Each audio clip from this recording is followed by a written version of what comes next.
నమస్తే, welcome to Liya news. Vallabhaneni వంశీకి ఈరోజు సుప్రీంకోర్టులో బెయిల్ లభించింది. దీంతో అన్ని కేసుల నుంచి ఆయనకు విముక్తి కలిగినట్టు వైసీపీ కావాలని చెప్పి కుట్రపూరితంగా వల్లభనేని వంశీని అరెస్ట్ చేసింది అని చెప్పి ప్రచారం చేస్తోంది. మరి వల్లభనేని వంశీకి అరెస్ట్కి అలాగే కూటమి ప్రభుత్వానికి ఏం సంబంధం ఉంది? సత్యవర్ధన్ని కిడ్నాప్ చేసిన కేసులో వల్లభనేని వంశీ అరెస్ట్ అయ్యారు కదా అని కూడా ప్రజలందరూ మాట్లాడుకుంటున్నటువంటి పరిస్థితి. సో మరి వైసీపీ చేస్తున్నటువంటి ఆరోపణలు ఏ విధంగా చూడొచ్చు అన్న విషయాలు తెలుసుకుందాం. మనతో పాటు ఉన్నారు సీనియర్ జర్నలిస్ట్ దుర్గా కుమార్ గారు. నమస్కారం సార్. నమస్తే అమ్మ గోవర్ధని, మన లియో వీక్షకులు కూడా. సార్, వల్లభనేని వంశీ గారి మీద మొత్తం 10 కేసులు ఉన్నాయి. గన్నవరంలో టీడీపీ పార్టీ ఆఫీస్పై దాడి కేసులో కూడా ఆయన ఆరోపణలు ఎదుర్కొన్నారు. అలాగే మరికొన్ని కేసుల్లో కూడా ఆయన పైన ఆరోపణలు ఉన్నాయి. కానీ ఎప్పుడు కూడా పోలీసులు ఆయన్ని ఎంక్వైరీకి కూడా పిలిచే ప్రయత్నం చేయలేదు. ఆయన ఎలక్షన్స్ అయిపోగానే విదేశాలకు వెళ్ళి అక్కడ ఆయన తలదాచుకున్న పరిస్థితి మనం చూసాం. కానీ ఆయనే సత్యవర్ధన్ అనే కొన్ని కిడ్నాప్ చేసి మరీ వచ్చి దొరికిపోయారు. మరి కూటమి ప్రభుత్వం కావాలని కుట్రపూరితంగా ఆయన అరెస్ట్ చేసిందని చెప్పి వైసీపీ వాళ్ళు అంటున్నారు. ఇది ఎంతవరకు కరెక్ట్ అంటారు? అసలు ప్రభుత్వానికి వంశీ అరెస్ట్కి సంబంధం ఏముందంటారు? వంశీ మీద ఒక రకం కేసులు కాదమ్మా, కొన్ని క్రిమినల్ కేసెస్ ఉన్నాయి, సివిల్ కేసెస్ ఉన్నాయి, కిడ్నాప్ కేసెస్ ఉన్నాయి. డిఫరెంట్ నేచర్ ఆఫ్ కేసెస్లో ఆయన ఇన్వాల్వ్ అయ్యాడు. ల్యాండ్ గ్రాబింగులు ఇలాంటివి కూడా ఉన్నాయి. అలాంటప్పుడు ఈ కేసులో మీరు అన్నట్టు ఇప్పుడు కూడా తను ఒక మాజీ శాసనసభ్యుడిగా ఆ వాల్యూ ఇస్తూ తను కొంతవరకు తన జోలికి వెళ్ళలేదు, నిదానంగా చూద్దామని. కానీ తను టీడీపీ కార్యాలయం మీద దాడి కేసులో ఐ థింక్ 131 ముద్దాయో ఏదో అతను చాలా చివరిలో ఉన్నాడు. అయినా కూడా తన మీద ఆ కేసు ఏదన్నా ప్రభావం చూపిస్తుందేమో, అసలు ఈ కేసుని విత్డ్రా చేయించేస్తే పీడ వదిలిపోతుందని అతను ఒక సత్యవర్ధన్ అనే ఒక దళిత కార్యకర్త, టీడీపీ కార్యకర్త అందులో పనిచేసేవాడు ఆ ఆఫీస్లో. అప్పుడు అతను కూడా బాధితుడు కాబట్టి అతను ఫిర్యాదు చేశాడు. అతన్ని ఎక్కడున్నాడా అని ఈ వెంటాడి వేటాడి పట్టుకొచ్చి కిడ్నాప్ చేసి విజయవాడ నుంచి హైదరాబాద్ తీసుకొచ్చి హైదరాబాద్లో అతన్ని నానా టార్చర్ పెట్టి భయపెట్టి తీసుకెళ్ళి మళ్ళీ విజయవాడ ఎస్సీ ఎస్టీ కోర్టులో జడ్జి గారి ముందు లిఖితపూర్వక వాంగ్మూలం, తర్వాత మౌఖికమైనటువంటి వాంగ్మూలం కూడా ఇప్పించి ఆ కేసుని వన్స్ ఫర్ ఆల్ క్లోజ్ చేయాలి, పూర్తిగా అది ఎత్తేసేయాలి అని ప్రయత్నం చేశాడు.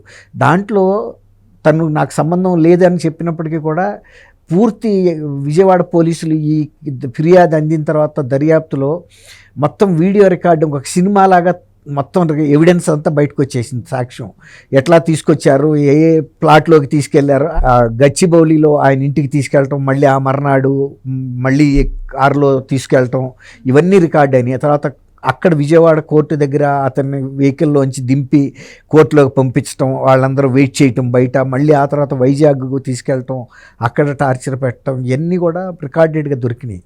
తర్వాత అప్పుడు ఆ కేసు మీద మాత్రమే ఎస్సీ ఎస్టీ సెక్షన్ల కింద కేసు బుక్ చేసి అరెస్ట్ చేశారు. ఆ తర్వాత ఒక్కొక్కటిగా పీటీ వారెంట్లు కూడా పెట్టి చేశారు.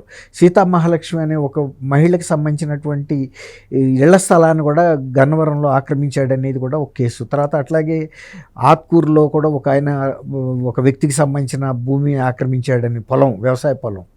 అట్లాగే గ్రావెల్, ప్రభుత్వానికి సంబంధించిన 195 కోట్ల రూపాయలు విలువ చేసే గ్రావెల్, అప్పుడు పట్టిసీమ కాలువలు తవ్వినప్పుడు ఆ గ్రావెల్ అంతా తీసి అటు ఇటు పోస్తారు, పెద్ద కాలువ. ఆ గ్రావెల్ మొత్తం అది ప్రభుత్వ ఆస్తి. అది ఇంకా ఎప్పుడైనా ప్రభుత్వం వేరే పర్పస్ రోడ్లు వేసేటప్పుడు ఎక్కడన్నా ఇళ్ల స్థలాలకో దేనికైనా వాడుకుంటారు. అంతేగాని అది గ్రావెల్కి కూడా చాలా డిమాండ్ ఉంది. ఎక్కడైనా ఈ రోడ్లు వేసే కాంట్రాక్టర్లు కానీ ఇట్లాంటి వాళ్ళు చాలామంది కొనుక్కెళ్తారు. అట్లా ఈయన లంసంగా అమ్మేసుకున్నాడు 195 కోట్ల వర్త్ ఆఫ్ గ్రావెల్. వీటి మీద హైకోర్టు బెయిల్ ఇచ్చింది. బెయిల్ ఇస్తే ఇప్పుడు సిద్ధార్థ లుద్రా ప్రభుత్వం తరపున సుప్రీంకోర్టులో హైకోర్టు మా వాదనలు వినకుండానే ఈ బెయిల్ ఇచ్చేసింది. అది చిన్న విషయం కాదు, గ్రావెల్ అనేది 195 కోట్ల రూపాయలు విలువైన గ్రావెల్ ఇతను అక్రమంగా తరలించుకెళ్ళిపోయాడని కూడా చెప్పింది. అయితే సుప్రీంకోర్టు ఏం చేసింది, బెయిల్ అనేది ఏ ముద్దాయికైనా సరే, 10 హత్యలు చేసిన ముద్దాయికైనా బెయిల్ అనేది రైట్. కొంతకాలం ఆపొచ్చు తప్ప పూర్తిగా అది కేసు విచారణ జరిగిన తర్వాత శిక్ష పడింది మాత్రమే కరెక్ట్.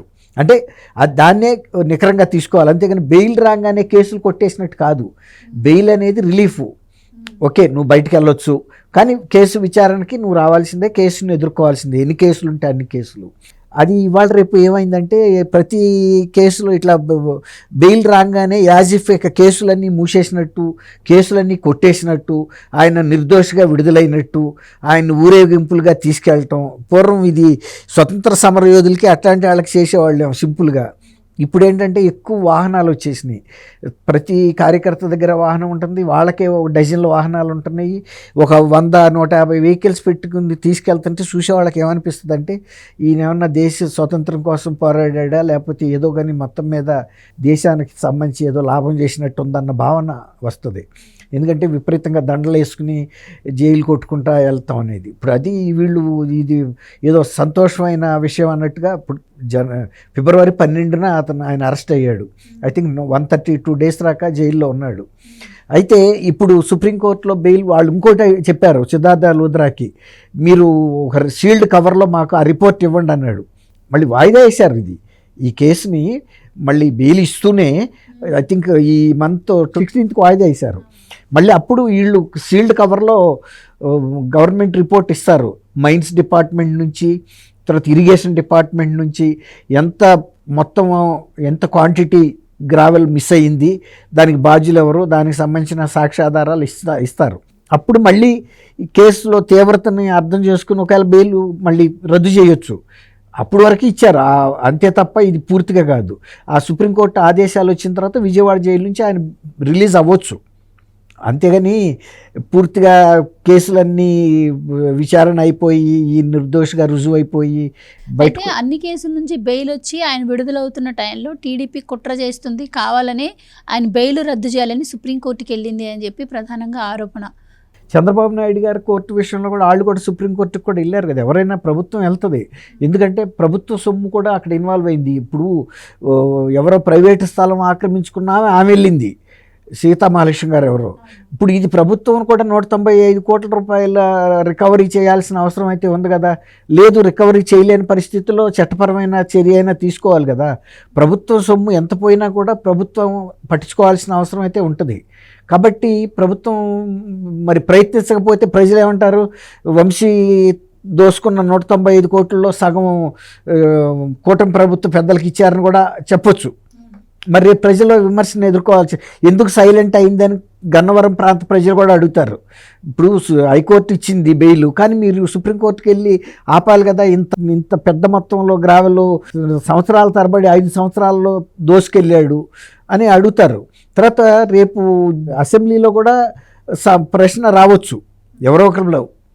అట్లాంటప్పుడు మరి రేపు ప్రభుత్వం కుమ్మక్క అయిందనే సమాధానం చెప్పుకోవాల్సిన పరిస్థితి రావచ్చు. రేపు వైఎస్ఆర్సీపీ వాళ్ళే కేసు కూడా వేయొచ్చు. వంశీ రేపు పార్టీలోంచి బయటకు వెళ్ళిపోయాడు అనుకోండి, అప్పుడు వీళ్ళే వేస్తారు వంశీను టీడీపీ కుమ్మక్క అయ్యి 195 కోట్ల రూపాయల దోపిడీలో సహకరించారు సుప్రీంకోర్టుకి వెళ్లకుండా అని. మరి ఆ నింద పడాల్సి వస్తుంది కదా. ఎప్పుడు ఎవరే పార్టీలో ఉన్నంతసేపు ఒక రకంగా మాట్లాడుతున్నారు, ఆ పార్టీ వ్యక్తి కనుక పార్టీ నుంచి వెళ్ళిపోతే కనుక అతన్నే టార్గెట్ చేస్తున్నారు. అట్లా అనేక సందర్భాల్లో వైఎస్ఆర్సీపీ అస్సలు ఓర్పు లేదు ఆ పార్టీకి. ఏదో ఒక రాజకీయ లబ్ధి కావాలంతే. అవతలాడు మనాడైనా సరే. ఇప్పుడు నిన్న అతను చనిపోయాడు సింగయ్య, ఏమన్నా పట్టించుకున్నారా?